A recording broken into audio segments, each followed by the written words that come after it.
Welcome to the Fantasy Throwdown Podcast, bringing you the latest updates from the world of sports, gambling, and pop culture. Because you can't have a show without hot takes or a Tiger King meme these days. Know what I'm saying? Now, with over 200 episodes and ready to get after it again, here's your host, Dwayne Callender. Hello, welcome to the show, everyone. Got a bit to talk about in the world of soccer because we've got breaking news. But first, want to talk briefly about some of the feedback and reaction I've gotten from Yankees fans, specifically about me calling out the Yankees this year and why they were struggling. And I take nothing back about what I said about the Yankees. I do think they're overrated because if you look at them, they're losing again to the Rays. It's all, I mean, it's pretty much a wrap. But I mean, this team has not hit in late inning situations with their slump to start the year. But this is not a good defensive team, and this all stems back from the decision not to bring back Didi Gregorius over a year ago. This has been a long-running problem for the past 18 months. The pandemic just kind of overshadowed it, but, Gleyber Torres has not been the same since he's been essentially moved out of his position. He's a second baseman. He's not a shortstop. He can play short, but he's a natural second baseman. And because of the fact that he's playing out of position, it's screwing with his head, because if there's one thing with baseball players, they like having habits, and if they're out of habits and out of sequence or having to think about something too much, it screws with their offense. It's time proven. But the Yankees don't operate on that bubble. They operate under their data bubble, and that X plus Y gets you this result. And that's it. They don't consider any other variables. They just look at your offense, what your contact rate is, hard hit rate is, and this is the production you should be getting regardless. Nothing else matters. And it couldn't be further from the truth, but that's how the Yankees have operated their business model lately, is going by the fact that if you can do X and the data shows what your swing rate is and your contact rate is, this is the result, and this is where you're going to play in the lineup. And that's it.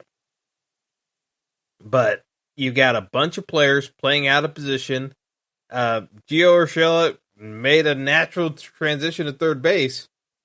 They're asking him to be the backup shortstop now for Gleyber Torres, because the Yankees roster is so functionally screwed up with guys that cannot be proper role players. There are no role bench players on this team, because you're having to align a DH for the amount of time that both Stanton and Judge aren't playing in the field.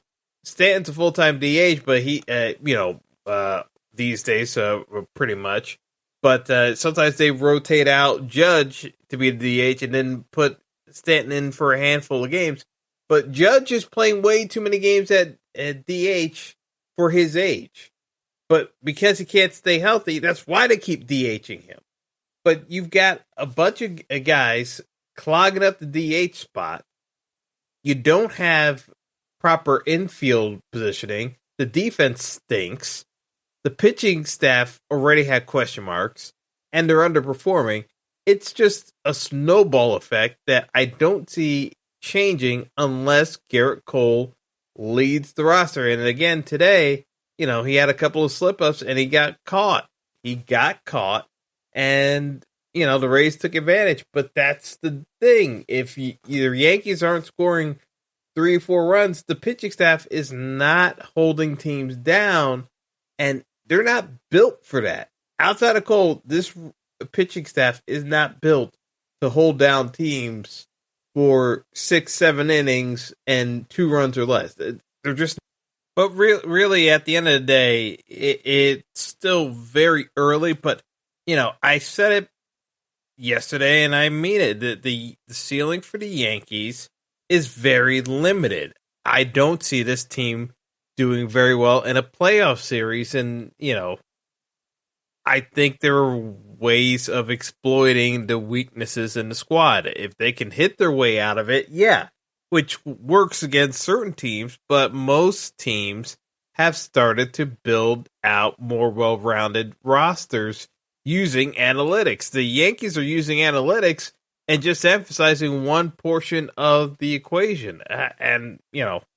Yeah, the offense, when it works, but a lot of times the offense is sputtering. And because you're emphasizing so much on hard hit rating, not necessarily contact, you got so many strikeouts, and you've got the better players. Like, when you have better players, you don't need to take the analytics to such an extreme that you're looking for a very limited set of outcomes of either a walk or a bomb or a strikeout. You don't need to limit yourself in that fashion when you have the ability to buy more talented players than other teams. The Yankees just pigeonhole themselves into this playing style, and I don't necessarily understand it. The Dodgers have been able to master it. The Yankees are still stuck in the blocks as far as I'm concerned in that regard, because they are very limited, and the outcomes you see in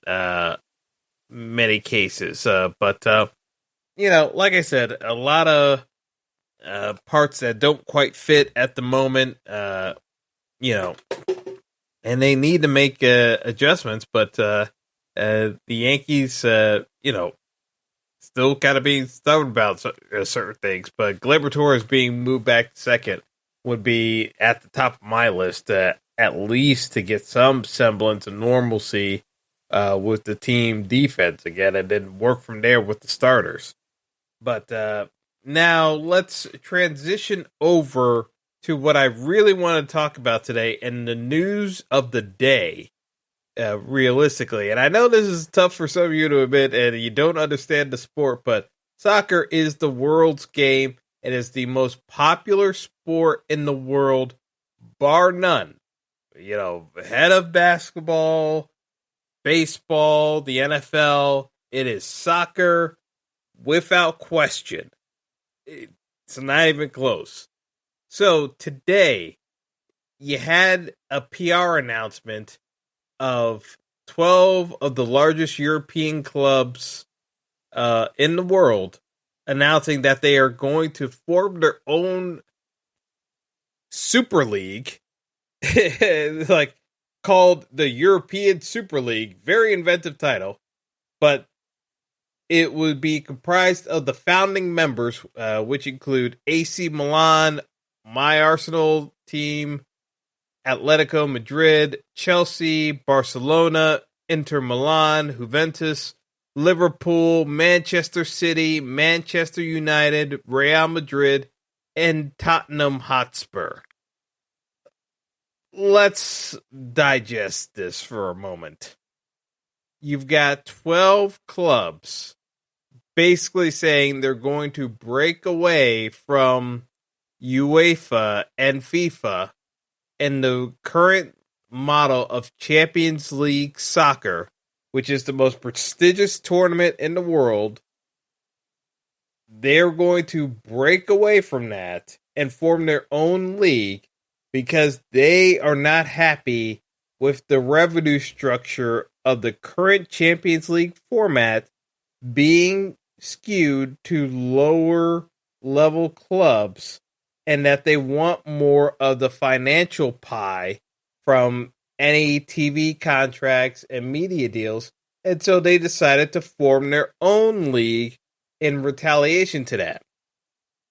So what's happening here is, this is without question the opening salvo of a war that has been long time coming between the haves and the have-nots, wherein the richest clubs in the football world have declared war on everyone else and that they want the vast majority of the spoils. Even though they're already getting the vast majority of the spoils, they want an even bigger piece of the pie.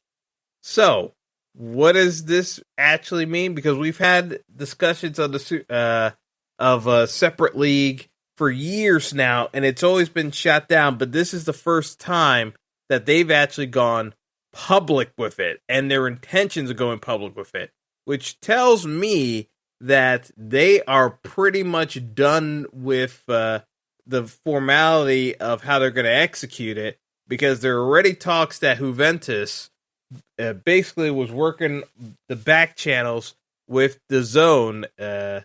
And for those of you who don't know DAZN, that is a premium sports package channel provider, most notably for their boxing content, because of the exclusive deal that they had signed with Canelo Alvarez, being the broadcast distributor for all of his premium fights on pay-per-view, being hosted by DAZN. But, they also broadcast a number of other leagues, one of them being Serie A abroad. And it seems as though, based off of some of the allegations, is that Juventus has been orchestrating media contacts, specifically DAZN, as part of this Superliga broadcasting package.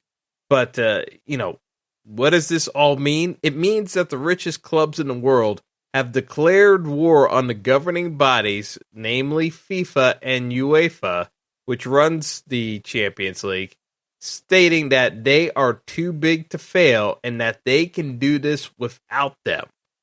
So we've had this conversation come up in college football with some of the Power 5 conferences say that they're going to break away from the bowl structure and just have their own bowls and run things their way, because they generate so much of the revenue that no one can really stop these teams if they wanted to form their own Super League. And it's the same for soccer, even to a greater extent, because these clubs are worth billions. If you're going off of the Forbes valuation. And, the interesting thing is why this is coming about now. The pandemic has accelerated things to such a degree with clubs losing out on finances that their timetable has been moved up considerably. So I'll run through why certain clubs are joining this the Super League and trying to break away from everything. So first off, you've got Manchester United, owned by the Glazer family, who never saw a buck that they didn't think it was worth try to scrounge over. They are about revenue accretion at all costs. They streamline everything humanly possible. If there's something that they could put a price tag on, they will put a price tag on it and sell it to the United fan base, and the United fan base will suck it up and just buy it. That's bottom line. United, they have no shame whatsoever. Liverpool, owned by Fenway Sports Group. See Man United and apply that to Fenway Sports Group. Only Fenway Sports Group is even more fiscally responsible, but they will still slap any price tag they can on Liverpool merchandise and try to make a profit off of it. They also own the Boston Red Sox. They use Red Sox Nation and play them like a fiddle all the time. They traded Mookie Betts to the Dodgers, even though Mookie Betts was top 3 player in baseball, to save money and get under the luxury tax. And they did it to the chagrin of the fan base. And guess what? The Red Sox fans are still watching the Red Sox, even though the team isn't any good and likely won't make the playoffs. It doesn't matter. They're still following the team religiously, and nothing's going to change about that. So that's how Fenway Sports Group operates. Then you got Manchester City. I mean, CFG, who owns Manchester City, oil barons, they're always looking to get more money. That's without question. My Arsenal, owned by Stan Kroenke. He is a billionaire who is also married into the Walton family, who owns Walmart. Walmart, and Stan has money. It's just not. It's about making more money. That is the bottom line when it comes to a lot of these owners. And Stan is an opportunist. If he sees an opportunity where he can scrounge out extra money, he's gonna do it, which is part of the lack of surprise I have about Arsenal being involved in this at all. Next up, Chelsea, owned by Roman Abramovich. Russian oil baron, and you could, depending on who you talk to, he's a quasi-oligarch. But, at the end of the day, Roman is all about these tournament competitions. He desperately wants to win the Champions League again, and usually fires his coaches that can't get him Champions League trophies. But knowing that these other clubs are breaking off and forming a super league, there was no chance Roman was going to pass that up, because if the value of the Champions League gets diluted, he's not going to stick around to see what remained. So there was no doubt that Roman would, if presented the opportunity here, or was going to be one of the first few people to initiate the conversations with teams seeking to join this league. Spurs, interesting choice here, because if you're talking about top clubs in the world, Spurs have the lightest trophy case of pretty much any of these teams outside of Atletico Madrid. Realistically, Spurs, owned by Shah Khan, they've got money, and lots of it. And they got a brand new stadium. They've got a deal with the NFL. Their market value is on the rise. And because they can generate money, that's where Spurs fits into this. It ain't about prestige and the history of the club, because Spurs history alone ain't good enough to crack the squad that we've got here. Atletico Madrid, same boat as Spurs. Only they got slightly more trophies, but realistically, Madrid is part of the La Liga contingent, the least influential member of the group overall, but still, considering where La Liga is right now, Atletico Madrid, they are the most consistent La Liga team at the moment, given the situation with Messi in Barcelona. You know what? Let's talk about Barcelona right now. Barcelona. This would, outside of Man United, this is the team I would suspect to be one of the ringleaders of organizing conference calls. Here's the bottom line. Two things you need to know about Barcelona. Other than they're one of, if not the most famous soccer club in the world. They are at war with their star player, Lionel Messi, for various reasons. He's been trying to leave the club. But why is he trying to leave the club? Because the club is flat out broke and they can't afford players. And they need to do a massive rebuild job. And they need new flush funded capital to be able to do some of the transactions that they are normally accustomed to doing. And Messi's getting up there in age. Messi, it's on his last act as a player, and Barcelona has to figure out what does life after Messi look like.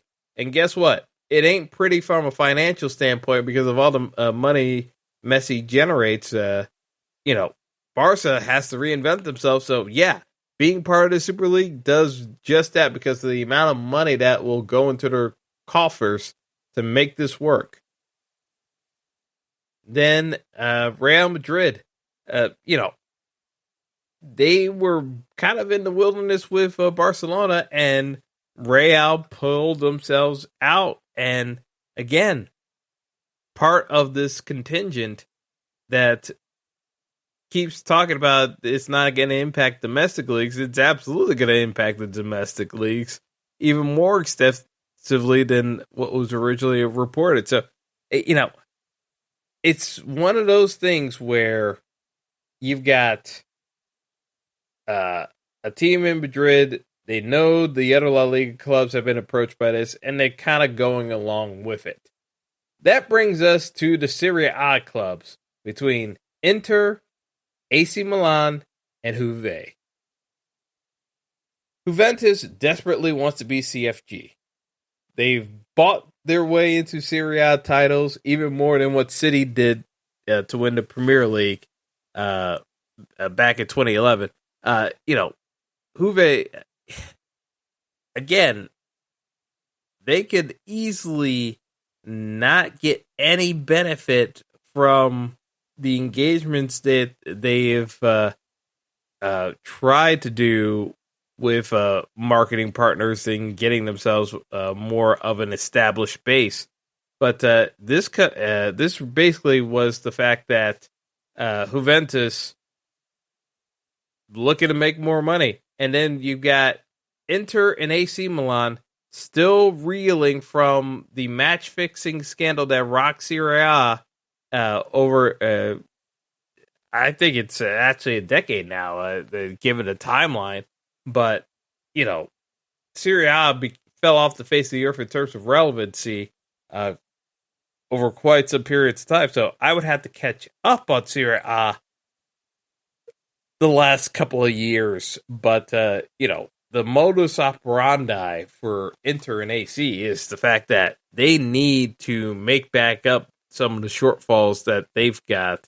And with the pandemic and fan base being impacted in certain regards, it makes sense that they would be so aggressive in terms of joining the league without hesitation.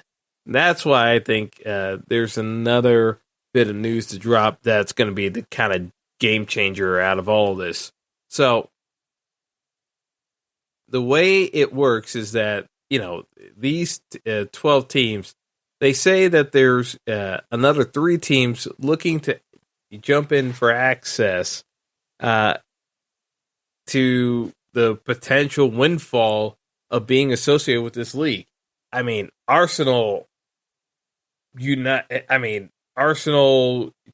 Tottenham, even Chelsea to a certain extent, they've been on downward slopes. They're not at the top of where they would likely need to be to start off a competition. But, at least they got some traction off of the news reports. But, I think at the end of the day, these 12 clubs have already started off with the opening salvo of what could be a long drawn out war or very condensed and short lived. But, they are trying to take as much money humanly possible from smaller clubs. They don't believe the smaller clubs deserve nearly as much revenue as they receive, and they think it makes it harder for them to compete at winning a title every single year. And it's their God-given right to win trophies, unless you're Spurs and you just stub your toe every time you have an advantage. Kevin De Bruyne just injured his ankle yesterday in the surprising loss to Chelsea for City that will deny them the quadra in terms of the overall trophies won in a single season. So a lot of bad mojo going away with the pancake meal with some of these sweetheart deals that have been back channel negotiated as part of this. So they're looking to expand with 3 other teams. They've already been rebuffed by Paris Saint-Germain and also Bayern Munich of the Bundesliga, respectively. They truly believe that they're in full control of everything that's going on, but at the same time, there is still a good possibility that we have not seen the last couple of dominoes to fall as to who are some of these other teams that would be invited and willing to join this European Super League. But there were already statements from FIFA and the individual leagues themselves. So Premier League led off, but the statement basically kept it short and sweet that, the ability to interact with folks and, have fans be able to follow their team through a large scale competition should be able to entertain, and we don't have any of this right now. It feels as though for many of these cities that only have one club, that the rug's been pulled out from under them globally, in a way. But for all the rhetoric of these teams can be punished by their individual leagues, it's just pure fiction. Actually, you know what? I just realized I have to correct myself because I mentioned Shah Khan, who owns Fulham, not the Spurs. Don't know why I was thinking Shah Khan, but regardless, Daniel Levy owns Spurs.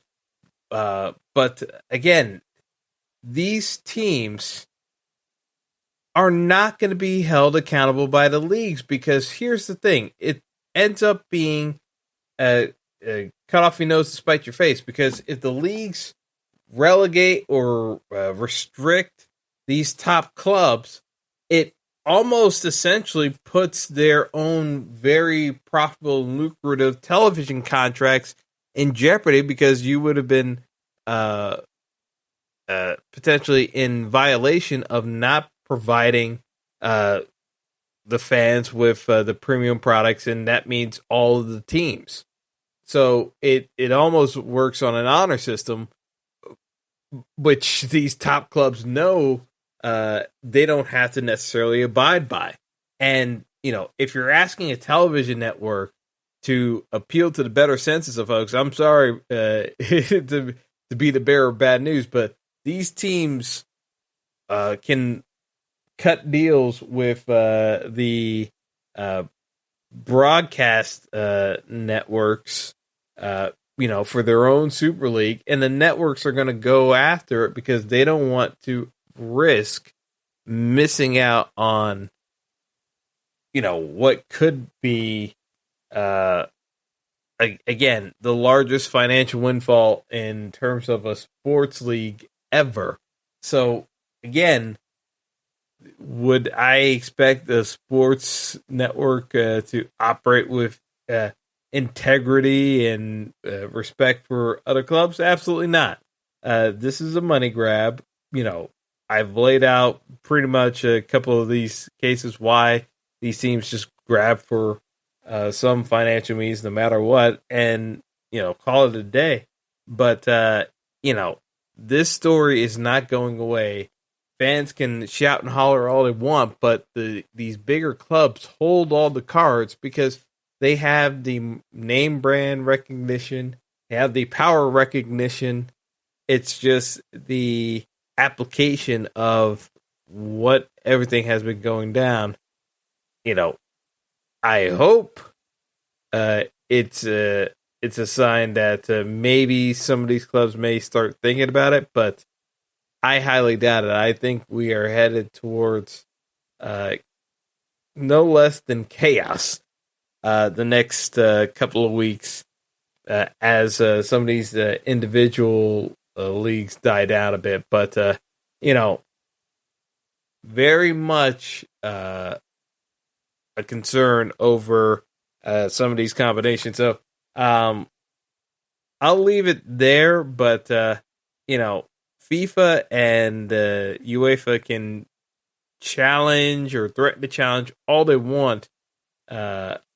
It's just not going to be a messy divorce, to say the least. So stay tuned for more as we get further evidence on the Super League and everything else that comes with those ties. So I'm going to take it easy for a little bit and circle back with some of these responses that teams are going to be putting out to this story. So without much further ado, I will call this one a wrap, and we shall see what some of the other responses end up being, either through the app or some of our colleagues broadcasting the game. So enjoy, folks, and until next time, have a good one.